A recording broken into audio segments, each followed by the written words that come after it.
Vítejte u dalšího dílu podcastu Můžeš podnikat, tentokrát s Andreou Horychovou. Andreo, vítej. Zdravím. Čím se aktuálně zabýváš? Tak aktuálně jsem úplně na nové cestě, protože vlastně přemýšlím teďka, co bude další moje skládačka do podnikání. Školím, mentoruju, učím aplikovanou improvizaci a konzultuji ještě v marketingu a digitálním marketingu.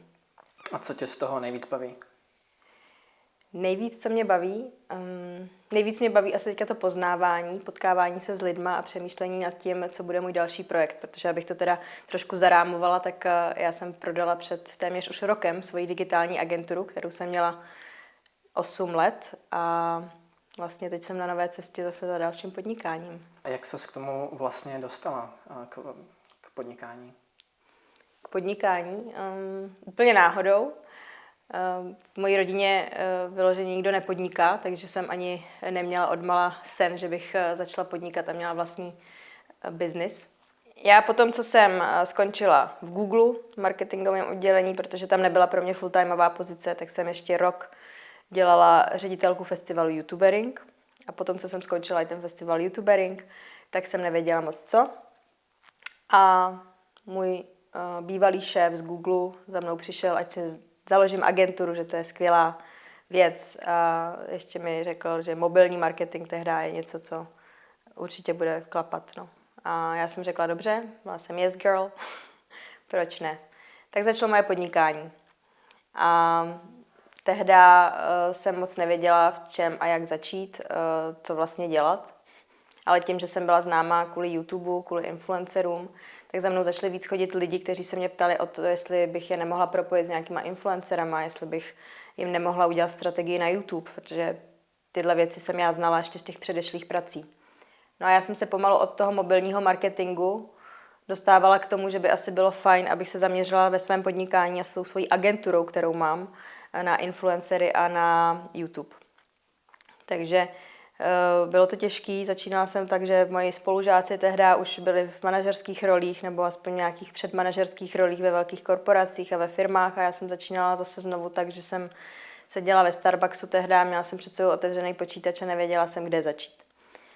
A tehdy ke mně přišel jednou můj kamarád, který vlastnil kavárnu na náměstí Republiky a říkal, hele, já vím, že ty děláš nějak v tom digitálu a byla si vidět i, že jsi měla jako influencery na starost, tak my bychom chtěli trošku tu naši kavárnu zviditelnit. Tak se mi zeptali, jestli pro něj neudělám nějakou kampaň s influencerama. A to byla vlastně moje první taková klientská věc, kdy jsem udělala kampaň s influencerama, zařídila jsem mu i webové stránky nové a mohla jsem na tom stavět, mohla jsem to začít ukazovat jako referenci. A potom mě kamarádi oslovili, kteří dělali pro Český olympijský tým, abych jim pomohla za strategii na YouTube. A já jsem řekla, dobře, ale já mám svoji agenturu.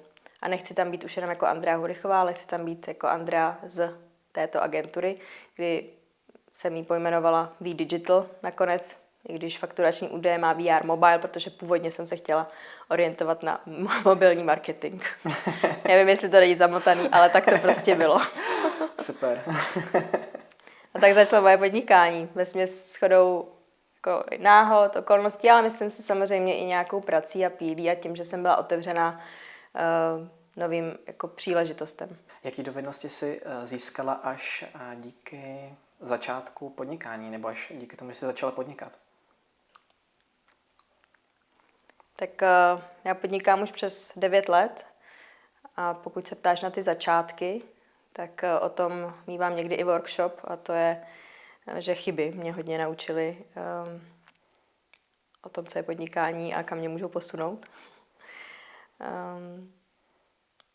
Jaký jsou tvoje nejoblíbenější chyby? Moje nejoblíbenější chyby? To asi neumím takhle říct, co je moje nejoblíbenější chyba. Já vlastně nerada chybuju, ale v tu chvíli je to o tom přístupu, jak k té chybě přistoupit. Já jsem měla z chyb a myslím si, že pořád mám strach, mám to v sobě nějakým způsobem zakořeněný. Na druhou stranu se snažím na ty chyby teďka víc dívat jako na odvahu a na příležitost. A na to, že když to vezmete do hry, tak z toho může být něco novýho. Takže jsem se, myslím, hlavně naučila odolnosti. Uh-huh. asi i trpělivosti, i když jsem pořád netrpělivá, a výdrž. Myslím si, že je hrozně důležitý umět si říct, že všechno nejde hned a nemůžeme se porovnávat, nebo já jsem se aspoň porovnávala s ostatníma, bylo pro mě hodně těžký si říct, že kdybych teďka byla někde zaměstnaná, tak bych měla asi pravidelně ten plat, bylo by to jednodušší, protože by mi někdo říkal, co mám dělat. Při tom podnikání je nejtěžší to, že vy si musíte sami říct, co uděláte a jak to uděláte a buď máte tu výdrž a vidíte někde to světlo na konci tunelu nebo to, co chcete v tom podnikáním dokázat a prostě jděte si za tím. I když ta křivka rozhodně není takhle, ta křivka je tak a tak. Jasně. Takže no, to mě naučilo. A samozřejmě potom tím, jak už jsem v tom dlouho, tak já jsem poslední 3 roky předtím, než jsem prodala svoji firmu, tak začala chodit na improvizaci. Uh-huh. A stala jsem se i lektorkou aplikované improvizace, což je teďka něco, co předávám dál a baví mě to a chtěla bych to právě dostat i mezi studenty a mladí lidi, protože věřím tomu, že právě aplikovaná improvizace a celkově podívání se víc do sebe může měkké dovednosti, jako je komunikace, spolupráce, kreativita, tak posílit a naučit. Uh-huh. Tohle vlastně mi hodně pomohlo i při té podnikatelské cestě. Jak ti to vůbec napadlo? No já k těm věcem vždycky přicházím, jak se říká, slepý k houslím. Napadlo mě to tak, že to byl impuls. Já jsem docela otevřená vlastně jako intuici, si myslím. Tak jednou takhle v létě jsem seděla v kanceláři a bylo to vlastně před rozhovorem, taky jedním takovým natáčením do podcastu a na mě vlítla reklama z Facebooku o improvizaci a letní škole, kde na týden můžete si začít jít hrát a prostě se nějak poznávat. Tak jsem si říkala, proč ne, protože já už jsem si jednou o víkendu zkusila improvizaci, třeba před ještě rokem, než jsem vůbec šla na tuhle letní školu. No a řekla jsem si, že jsem to nikdy neskusila jet někam sama na týden, bez toho, aniž bych někoho znala. Takže jsem se tam přihlásila impulzivně a říkala jsem si, co nejhoršího se může stát. Když tak od tam odjedu, mám auto, vím, že jako mám domov a nemusím tam když tak zůstávat, když mi v tom nebude hezky. Ale bylo mi tam moc hezky a vlastně mi to hrozně moc dalo a hodně mi to pomohlo i si umět sama u sebe říct, kde se mi líbí, kde ne, co potřebuju pro sebe, co ostatní možná potřebují pro to. A pomohlo mi to, si myslím, i právě s komunikací vůči lidem v týmu, k spolupráci, k porozumění, k nějaký lepší zpětný vazbě. Narazila jsi ještě na nějakou podobnou zajímavou věc, kromě improvizace? V průběhu mého podnikání? Aha. Já to řeknu zase takovou oklikou, jo? Abych trošku dala a vysvětlila, co mi to podnikání všechno přineslo a co jsem si přitom musela zjistit. Zjistila jsem si, že obzvlášť, když vedete firmu sami, protože já jsem tu firmu měla na starost sama, začala jsem jako, říkám, one woman show a postupně jsem vybudovala agenturu, která měla přes 20 lidí a plus nějaký externisty. A budu o tom mluvit i jako radost, ale zároveň i ta tíha všechna byla na mě, abych samozřejmě to nějak zvládla utáhnout a byla dobrým lídrem pro ten tým. Potřebovala jsem najít někde sama pro sebe i zdroje, kde můžu se nabíjet a mít tu sílu. No, takže kromě té improvizace, která mi hodně pomohla k tomu seberozvoji, k nějakému ukotvení, tak já nedám dopustit na moje kamarády, který by mě provázeli během mého podnikání úplně od začátku a pomáhali mi hodně, takže já si myslím, že jsem dokázala vždycky najít ten balans, abych jako trávila i s lidma z osobního prostoru mého jako dostatek času. A začala jsem víc studovat i duši lidskou, takže jsem pravidelně chodila na terapie a zároveň mě baví i psychologie člověka, to znamená, jsem chodila na workshopy psychologický, které byly spojeny, ať už třeba i s tou improvizací, že to byly nějaký směry gestaltu, ale prostě víc prožívacího, tak potom i porozumění třeba psychosomatice. Aha. Protože se mě bavilo na tom nejenom prozkoumávat lidskou duši, ale setkávat se s lidmi, kteří byli úplně z jiného prostředí. Protože to prostředí biznesu, kde jsem a ve finále mě to baví teďka po 9měsíčním sabatiklu, protože už jsem možná řekla na začátku, že já jsem tu firmu prodala, takže jsem teďka mohla mít 9 měsíců vlastně opravdu jako klid a načerpávat síly, tak už mi chybí biznesový prostředí, ale tehdy, když jsem vlastně byla v té agentuře, tak bylo pro mě dobrý z toho biznisového prostředí trošku vyjít a zase se nadechnout někde mezi komunitou lidí, kteří se koukají na to úplně třeba jinak, což byla třeba komunita právě lidí, kteří dělají víc ty rozvojové programy nebo terapeutický. Takže to byl jedna věc, potom jsem dělala teda i, mám koučovací výcvik, protože mě zajímalo vlastně i do budoucna a vlastně to teďka dělám, koučuju lidi, tak je provázet na jejich cestě a pomáhat jim, hlavně v té profesní oblasti. No a někdy si jen tak zatancovat a zajít na koncert, tak to byla taky skvělá věc. A ty můžeš podnikat docela čerstvě. Co tě vedlo k tomu vést přednášky pro studenty? Jsem čerstvě, můžeš podnikat, řekl mi o tom můj kamarád, který je taky součástí Můžeš podnikat a mě to hrozně nadchlo, protože moje vize, pořád to mám někde v hlavě a jenom pořád přemýšlím, jak do toho teďka víc šlápnout, je, že bych chtěla šířit tvořivost a podnikavost mezi mladýma lidma, zkusit jim předat něco, co já jsem se naučila během mé podnikatelské dráhy a co se pořád učím. A tím, že i jsem si osvojila ty měkké dovednosti pomocí aplikované improvizace, tak nějak věřím, že bych to hrozně chtěla předávat dál, proto jsem si udělala i ten lektorský výcvik v aplikované improvizaci. A když se tady objevila příležitost, že můžeš podnikat už mezi středoškolákama a studentama je a vlastně to docela naplňuje i některé věci, které pro mě jsou důležité a které mě samotnou dělají velkou radost, tak jsem do toho šla. A pořád přemýšlím, jak to ještě nastavit dál a abych s těma mladýma lidma mohla vlastně možná budovat něco dalšího, protože mě samotný, a já z toho pocházím, a když jsem byla na vysoké škole, tak už jsem byla i součástí různých jako studentských organizací a komunit a myslím si, že to má hrozně velkou sílu. To znamená, že moje další cesta podnikání někde cítím, že by mohla se týkat i tohohle. Myslíš, že lidi, kteří dneska začínají podnikat, tak se v něčem liší jejich přístup oproti tomu, když jsi začínala ty? Věřím, že někteří možná mají mnohem větší drive do podnikání, protože mají plno zdrojů, kterým můžou, nebo více zdrojů, do kterých můžou nahlídnout a ze kterých můžou čerpat a inspirovat se. Já když jsem podnikala, tak teprve sociální sítě byly v rozkvětu. Už byly, jo, zase tak stará nejsem. Ale nebylo to takové new normal, že jsme se inspirovali tolik na internetu, nebo aspoň já za tolik ne. Já třeba obdivuju, že já jsem byla na začátku, když youtubeři a influenceři začínali a všichni, nebo hodně veřejnost je pomlouvala, že to jsou jenom lidi, kteří si sednou před kamerou a něco povídají. Ale dneska, když se na ty lidi podíváme, už po těch 12-15 letech, co v tom jsou, možná jenom 10 jako ve finále, tak někteří to opravdu si vyšlápli natolik, že jsou jako podnikatelé, že to nejsou osoby, které jenom sedí před kamerou, ale jsou to tvůrci, kteří tvoří, který sleduje 100 000, někdy i 1 milion sledujících. A to si myslím, že je něco, co tady ta mladá generace umí mnohem líp, než třeba i moje generace. Že z něčeho mála najednou dokázali vystřelit a inspirovat 100 000 lidí a ještě si na tom udělat biznis v podobě e-shopů, v podobě workshopů a nějakých vlastně i vzdělávacích programů.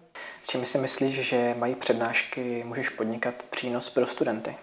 Tak věřím, že v tom, že uvidí podnikatele fyzicky ve třídě, naživo a že se jich můžou zeptat v ten daný okamžik i na otázky, které je zajímají, že jim tam přijdou lidi, kteří s tím mají opravdu zkušenost z praxe, ne jenom teoreticky, říct svoje příběhy a i kdyby inspirovali jednoho člověka v té třídě, aby při škole nebo i při vysoké škole nebo až do studie začal přemýšlet o tom, že by si chtěl rozjet něco svýho, tak to dává smysl a v tomhle vidím hlavní přínos.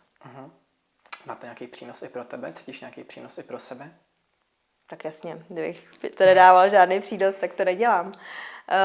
Určitě, já kdykoliv jsem zatím byla na přednášce na střední škole pro studenty, tak mě to hrozně zahřálo u srdce, může to znít jako klišé, ale dalo mi to velkou energii, že tam je vlastně nějaká reciproce v tom, že já se snažím těm studentům opravdu ten můj příběh popsat nejvíc autenticky, jak můžu, a zároveň z toho získávám pro sebe i hrozně hezký energie zpátky, ať už zpětný vazby od studentů, nebo hlavně jako jejich dotazů. Mě baví, a to asi mám i z té improvizace, tak nenechat se zaskočit, ale nechat se překvapit.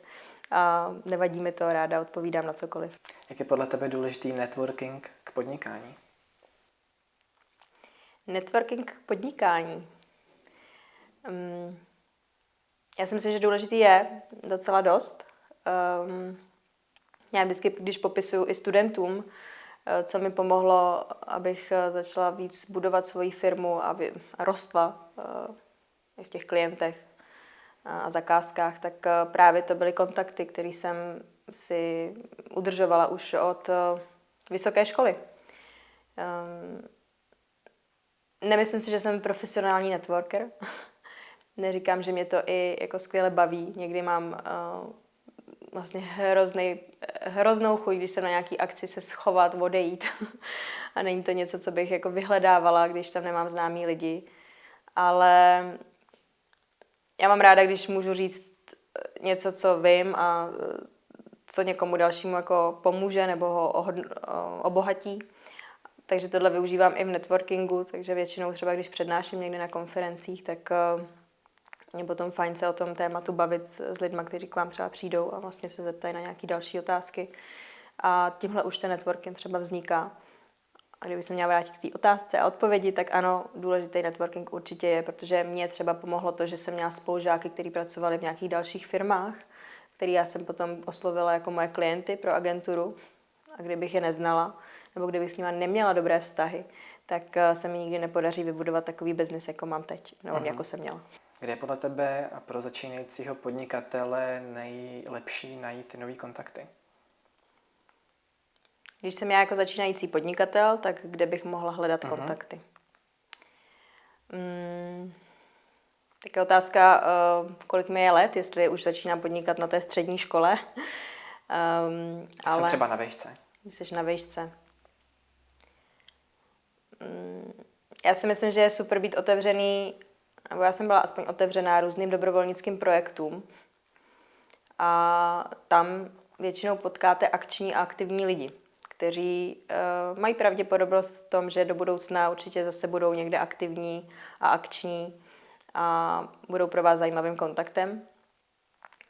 Je dobré chodit i na nějaké akce startupové, když jsou, dneska vlastně se o nich můžete dozvědět ať už na Facebooku nebo na Instagramu, tak je navštěvovat, když jsou i zadarmo, že? Tak tam můžete prostě jít a jenom vyslechnout si nějaké přednášky, zeptat se.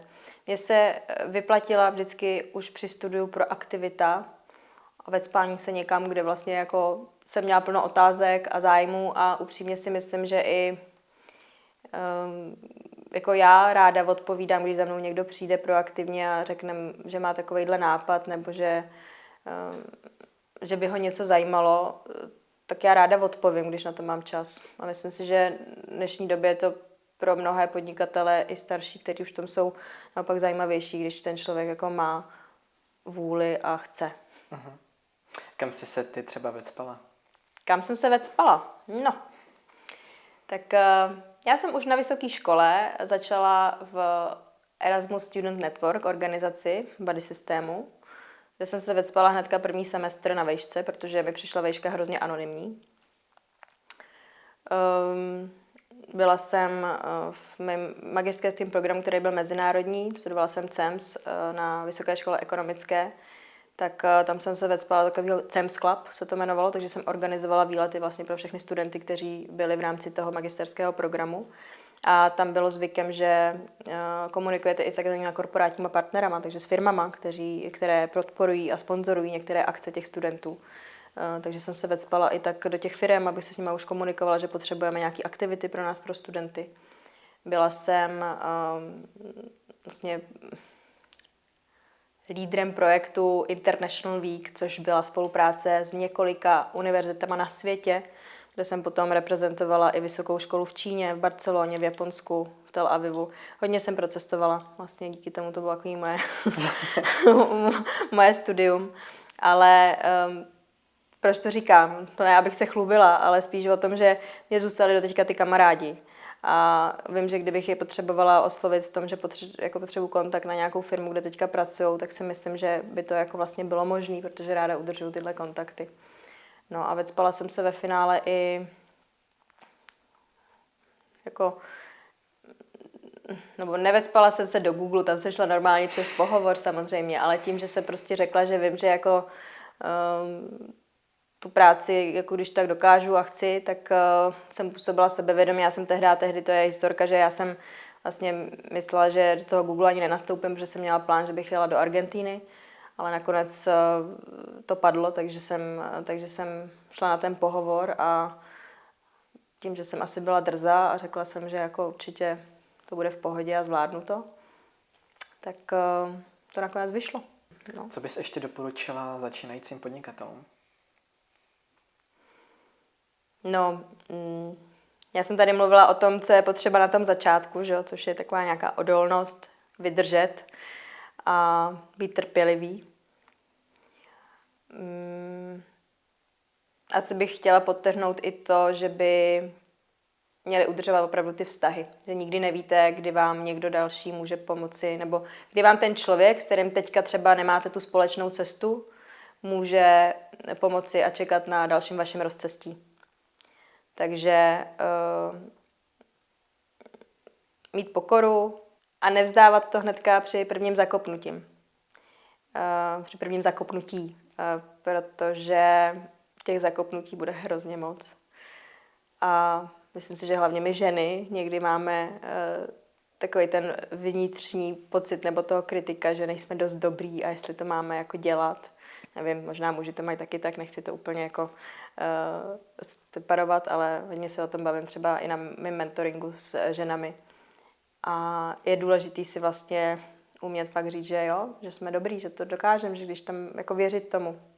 A právě mít i třeba nějakou blízkou osobu k sobě, ať už je to kamarád, ať už je to rodina, ať už je to partner, který jako víte, že mu můžete říct svoje strachy a on vás vždycky podpoří.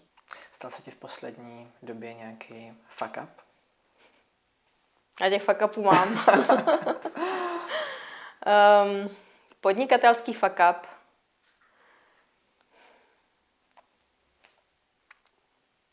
Asi ne vyloženě teďka nějaký velice zásadní. Napadlo mě zrovna včera, jsem přednášela pro holky z biznisu, dělala jsem jim workshop o chybách, o odvaze chybovat.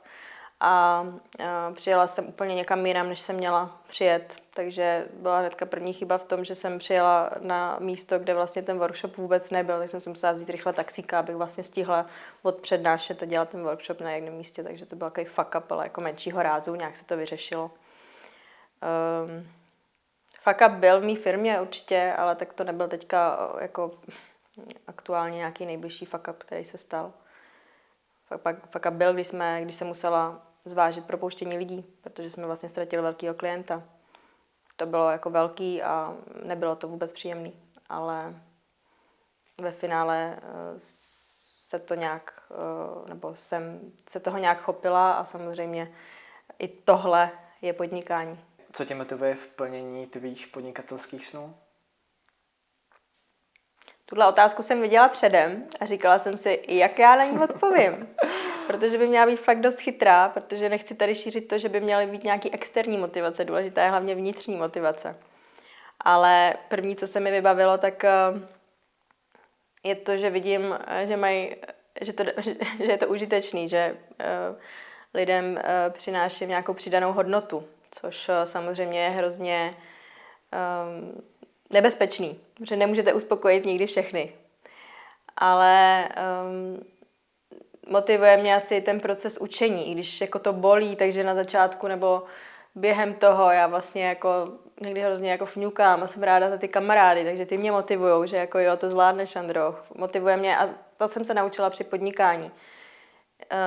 To, že si zvědomím to, že se něco povedlo. Protože já jsem dlouho neuměla oslavovat žádný moment, který se mi povedl, protože jsem to brala jako automatický a neuměla jsem se zastavit a říct, Andreo, tohle je dobrý, tak si to chvilku užij. Protože já jsem vlastně neustále, i když se nám povedla kampaň, i když jsem vlastně nabrala dobrýho člověka, i když jsme splnili jako finanční výsledky, tak já už jsem hnedka říkala, jo, super, dobrý, ale co bude dál? A vlastně jsem pořád za něčím hnala a neuměla jsem se zastavit a říct si, hele, dobrý, povedlo se to. Takže, motivuje mě i to, že se zastavím a dokážu si férově říct, že se mi něco povedlo. A jako poslední otázka, máš nějakou knížku, která tě v poslední době zaujala? No já bych určitě pro podnikatele vyzdvihla knížku mého kamaráda Dalibora Pulketa, který napsal Ověř nápad v rekordním čase a myslím, že to za 30 hodin, tam má za 30 dní, ale teď se to jmenuje za 30 hodin. Tam jsou skvělé materiály k tomu, abyste si, když máte nějaký nápad, ověřili za opravdu tak krátký čas, jestli to dává smysl, abyste si odpověděli niterně na některé vaše otázky, jestli do toho chcete třeba i za sebe něco investovat, udělali si smysl bytí, ikigai, co vlastně chcete, co máte, kde máte svoji vášeň, pro koho to děláte. A myslím si, že tohle je skvělá, užitečná knížka opravdu pro podnikatele nebo lidi, kteří chtějí začít podnikat. Uh-huh. A jinak já čtu někdy knížky, ale je pravda, že nejsem úplně ta, která by doporučovala tuhle, že mi změnila život a pohled na svět. Uh-huh. Dobře. Tak jo, tak díky za tvůj čas a že jsi tady byla s náma. Taky děkuju. Mějte se hezky a držím palce. Tvořte a podnikejte.